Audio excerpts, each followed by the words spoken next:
Ladies and gentlemen, ಬಿಜೆಪಿಯ ಸದ್ಯದ ಸ್ಥಿತಿ ಕರ್ನಾಟಕದಲ್ಲಿ ಯಾವ ರೀತಿ ಇದೆಯಪ್ಪ ಅಂದರೆ ಮನೆಯೊಂದು ಮೂರು ಬಾಗಿಲು ಅನ್ನೋ ಥರ ಇದೆ. ಇಂಥ ಸಂದರ್ಭದಲ್ಲಿ ಎಲ್ಲರನ್ನ ವಿಶ್ವಾಸಕ್ಕೆ ತೆಗೆದುಕೊಂಡು ಹೋಗಬೇಕಾದಂಥ ಯಡಿಯೂರಪ್ಪನವರು ಮತ್ತೆ ಮತ್ತೆ ಖ್ಯಾತೆ ತೆಗೆಯುವಂತಹ ಕೃತ್ಯಕ್ಕೆ ಕೈ ಹಾಕ್ತಾ ಇದ್ದಾರಾ ಅನ್ನೋಂಥ ಪ್ರಶ್ನೆಗಳು ಬಿಜೆಪಿಯಲ್ಲಿ ಮೂಡ್ತಾ ಇವೆ. ಒಂದು ಕಡೆ ಯಡಿಯೂರಪ್ಪನವರ ಬಣ, ಮತ್ತೊಂದು ಕಡೆ ಬಿಜೆಪಿ ಭಿನ್ನಮತೀಯರ ಬಣ, ಮತ್ತೊಂದು ಕಡೆ ಬಿಜೆಪಿಯ ನಿಷ್ಠಾವಂತರು ಅಂತ ಹೇಳ್ಕೊಂಡಿರೋರ ಬಣ. ಈ ಮೂರೂ ಬಣಗಳ ನಡುವೆ ಸಿಲುಕಿ ಕರ್ನಾಟಕ ಬಿಜೆಪಿ ನಲುಗ್ತಾ ಇರುವಂಥ ಸಮಯದಲ್ಲೇ ದಾವಣಗೆರೆಯಲ್ಲಿ ಯಡಿಯೂರಪ್ಪ ಹೊಚ್ಚಿರೋ ಬೆಂಕಿ ಯಾರನ್ನ ಸುಡುತ್ತೆ, ಆ ಬೆಂಕಿಯಲ್ಲಿ ಸುಟ್ಟು ಹೋಗೋದು ಯಾರು ಅನ್ನುವಂಥ ಪ್ರಶ್ನೆಗಳು ಉದ್ಭವವಾಗ್ತಾ ಇದ್ದಾವೆ. ಅಷ್ಟಕ್ಕೂ ದಾವಣಗೆರೆಗೆ ಹೋದಂಥ ಯಡಿಯೂರಪ್ಪ ಮಾಡಿರೋ ಕೆಲಸ ಏನು, ಬೆಂಕಿ ಹೊತ್ಕೊಳ್ಳಿಕ್ಕೆ ಏನು ಕಾರಣ? ಆಲ್ರೆಡಿ ದಾವಣಗೆರೆಯಲ್ಲಿ GM ಸಿದ್ದೇಶ್ವರ್ ವರ್ಸಸ್ ಯಡಿಯೂರಪ್ಪ ಅನ್ನೋ ಥರದ್ದೇನು ಹೋರಾಟ ನಡೀತಾ ಇದೆ. ಆ ಹೋರಾಟ, ಆ ಕಾದಾಟಕ್ಕೆ ಮದ್ದು ಅರಿಬೇಕಾದ ಯಡಿಯೂರಪ್ಪ ಎಡವಿದ್ದಲ್ಲಿ ಈ ಬಿಗ್ ಸ್ಟೋರಿಯಲ್ಲಿ ನಾನು ಹೇಳ್ತಾ ಹೋಗ್ತೀನಿ. ನೆಲ ಜಲ ಭಾಷೆಗಾಗಿ ಪ್ರಾಮಾಣಿಕ ಪತ್ರಿಕೋದ್ಯಮ, ನಾನು ಹೇಮಂತ್.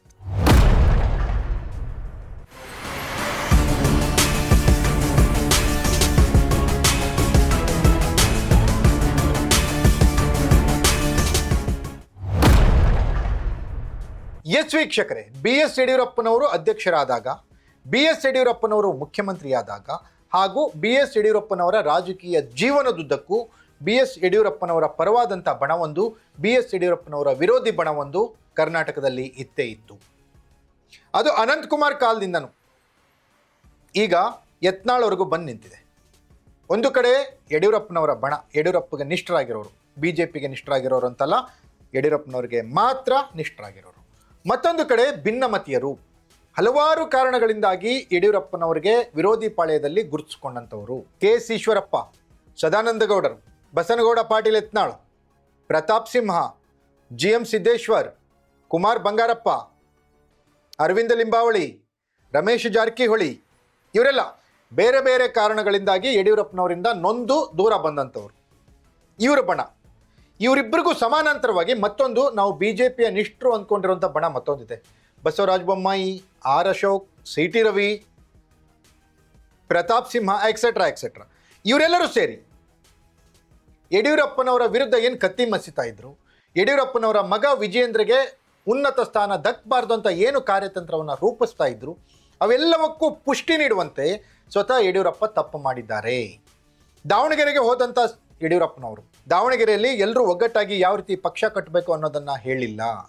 ದಾವಣಗೆರೆಯಲ್ಲಿ ಮುಂಬರುವಂಥ ಉಪಚುನಾವಣೆಯಲ್ಲಿ ಯಾವ ರೀತಿ ಪಕ್ಷವನ್ನು ಗೆಲ್ಲಿಸಬೇಕು ಅನ್ನೋದನ್ನು ಹೇಳಿಲ್ಲ. ಅದನ್ನು ಬಿಟ್ಟು ದಾವಣಗೆರೆ ಜಿಲ್ಲೆಯಾದ್ಯಂತ ಏಕಪಕ್ಷೀಯವಾಗಿ ಅಭ್ಯರ್ಥಿಗಳು ಇವರೇ ಆಗ್ತಾರೆ, ಇವರೇ ಆಗ್ಬೋದು ಅನ್ನೋ ಥರ ಏಕಪಕ್ಷೀಯವಾಗಿ ತೀರ್ಮಾನಗಳನ್ನು ತೆಗೆದುಕೊಂಡಿದ್ದಾರೆ, ಬಹಿರಂಗವಾಗಿ ಘೋಷಣೆಯನ್ನು ಮಾಡಿಬಿಟ್ಟಿದ್ದಾರೆ. ಇದು BJPಯಲ್ಲಿ ಈಗ ಮತ್ತೆ ಬೆಂಕಿ ಹೊತ್ಕೊಳ್ಳುವಂತೆ ಮಾಡ್ತಾ ಇದೆ.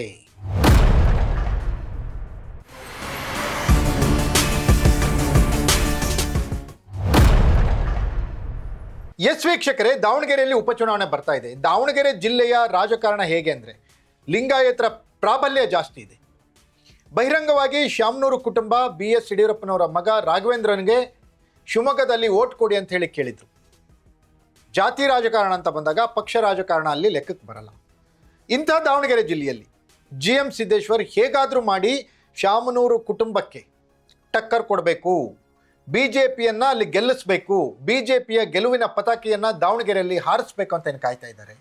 ಅವರ ಪ್ರಯತ್ನಕ್ಕೆ ಈಗ ಹಿನ್ನಡೆಯಾಗುವಂಥ ಬೆಳವಣಿಗೆ ಯಡಿಯೂರಪ್ಪನವರ ಮಾತಿನಿಂದ ನಡೆದಿದೆ.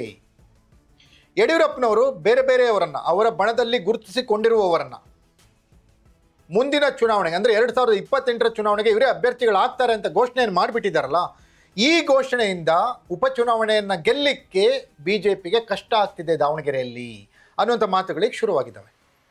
2024ರ ಪಾರ್ಲಿಮೆಂಟ್ ಚುನಾವಣೆಯಲ್ಲಿ GM ಸಿದ್ದೇಶ್ವರ್ಗೆ ದಾವಣಗೆರೆಯಿಂದ ಟಿಕೆಟ್ ಸಿಕ್ಕಿರಲಿಲ್ಲ. ಕಾರಣ ಏನು ಅಂತ ಗೊತ್ತಿಲ್ಲ. ಸಿದ್ದೇಶ್ವರ್ ಸಂಸದರಾಗಿ 2-3 ಅವಧಿಗಳ ಕಾಲ ಗೆದ್ದು ಅಲ್ಲಿ ಕೆಲಸವನ್ನು ಮಾಡಿದರು ದಾವಣಗೆರೆಯಲ್ಲಿ. ಆ ಬೀಗರು ಅವರಿಬ್ಬರು, ಶಾಮನೂರು ಮತ್ತು GM ಸಿದ್ದೇಶ್ವರ್ ಅವರಿಬ್ಬರು ಬೀಗರು. ಈ ಬೀಗರ ಗಲಾಟೆ ಯಾವ ಹಂತಕ್ಕೆ ಬಂದಿದೆ ರಾಜಕೀಯ ವೈಷಮ್ಯ ಅಂದರೆ, ಒಬ್ಬರ ಮುಖ ಒಬ್ಬರು ನೋಡದೇ ಇರುವಷ್ಟು ವೈರುತ್ವವನ್ನು, ದ್ವೇಷವನ್ನು ಈಗ ಮಾಡ್ತಾ ಇದ್ದಾರೆ. ಅಂಥ GM ಸಿದ್ದೇಶ್ವರ್ಗೆ ಟಿಕೆಟ್ ಸಿಕ್ಕಿಲ್ಲ. ಆದರೆ ಅವರ ಶ್ರೀಮತಿಯವರಿಗೆ ಟಿಕೆಟ್ ತರುವಲ್ಲಿ ಸಿದ್ದೇಶ್ವರ್ ಯಶಸ್ವಿಯಾದ. ಅವ್ರಿಗೆ ಟಿಕೆಟ್ ಸಿಗದೆ ಇರೋದಕ್ಕೆ ಯಡಿಯೂರಪ್ಪನವರೇ ಕಾರಣ ಅನ್ನುವಂಥ ಮಾತುಗಳು ಕೇಳಿಬಂತು. ರೇಣುಕಾಚಾರ್ಯ ಅಲ್ಲಿ ಕೆಲಸ ಮಾಡಿದ್ರು ಸಿದ್ದೇಶ್ವರ್ ವಿರುದ್ಧವಾಗಿ ಅನ್ನುವಂಥ ಮಾತುಗಳು ಕೇಳಿಬಂದಿತ್ತು. ರೇಣುಕಾಚಾರ್ಯ ಯಡಿಯೂರಪ್ಪನವರ ಮಾನಸ ಪುತ್ರ ಅನ್ನೋ ಥರ ಇದ್ದಾರೆ. ಹಾಗಾಗಿ ಯಡಿಯೂರಪ್ಪನವರನ್ನು GM ಸಿದ್ದೇಶ್ವರ್ ಬಣ ವಿರೋಧಿಸುತ್ತಲೇ ಬರ್ತಾ ಇದೆ. ಈಗ ದಾವಣಗೆರೆಯಲ್ಲಿ ಶಾಮನೂರು ಶಿವಶಂಕರಪ್ಪನವರ ನಿಧನರಾದ ನಂತರ ಬರುವ ಉಪಚುನಾವಣೆಯಲ್ಲಿ ಹೇಗಾದರೂ ಮಾಡಿ GM ಸಿದ್ದೇಶ್ವರ್ ರಾಜ್ಯ ರಾಜಕಾರಣಕ್ಕೆ ಬರಬೇಕು ಅಥವಾ ಅವರ ಫ್ಯಾಮಿಲಿಯಿಂದ ಬೇರೆ ಯಾರಿಗಾದರೂ ಟಿಕೆಟ್ ತರಬೇಕು ಅಂತ ಹೇಳಿ ಅವರು ಪ್ರಯತ್ನದಲ್ಲಿದ್ದಾರೆ. ಆದರೆ ಯಡಿಯೂರಪ್ಪನವರು ಮೊನ್ನೆ ಹೇಳಿರುವಂಥ ಹೇಳಿಕೆ ಸಿದ್ದೇಶ್ವರ್ ಬಣಕ್ಕೆ ನುಂಗಲಾರದ ಬಿಸಿ ತುಪ್ಪ ಅನ್ನೋ ಥರ ಆಗಿದೆ. ಮೂರು ಬಣಗಳನ್ನು ಒಟ್ಟಿಗೆ ತೆಗೆದುಕೊಂಡು ಹೋಗುವಂಥ ಪ್ರಯತ್ನವನ್ನು ಯಡಿಯೂರಪ್ಪನವರು ಮಾಡಬೇಕಿತ್ತು. ಅದೇ ವಿಚಾರವನ್ನು ಮೊನ್ನೆ BJP ಕಾರ್ಯಕಾರಿಣಿ ಸಭೆಯಲ್ಲಿಯೂ ಕೂಡ ಪ್ರಸ್ತಾಪವಾಗಿತ್ತು. ರಾಮ್ ಮೋಹನ್ ದಾಸ್ BJP ಉಸ್ತುವಾರಿ ಯಡಿಯೂರಪ್ಪನವರು ಎಲ್ಲರನ್ನ ಒಟ್ಟಿಗೆ ತೆಗೆದುಕೊಂಡು ಹೋಗ್ತಾರೆ ಅನ್ನುವಂಥ ಭರವಸೆ ಮಾತುಗಳನ್ನು ಆಡಿದರು. ಆದರೆ ಈ ರಾಜಾಹುಲಿ ಯಡಿಯೂರಪ್ಪ ಆನೆ ನಡೆದಿದ್ದೇ ದಾರಿ ಅನ್ನುವಂಥ, ತಮ್ಗ್ಯಾರು ಹೇಳೋರಿಲ್ಲ ಕೇಳೋರಿಲ್ಲ, ತಾವು ಮಾಡಿದ್ದೇ ಸರಿ ಅನ್ನೋಂಥ ಅವರ ವರಸೆಯನ್ನು ಬದಲಾಯಿಸ್ಕೊಂಡಿಲ್ಲ. ಇನ್ನು ಈ ವಿಚಾರಗಳು BJPಗೆ ಹಿನ್ನಡೆಯನ್ನು ತರ್ತಾ ಇದ್ದಾವೆ ಅಂತ BJPಯ ಕಾರ್ಯಕರ್ತರೀಗ ಆರೋಪ ಮಾಡ್ತಿದ್ದಾರೆ.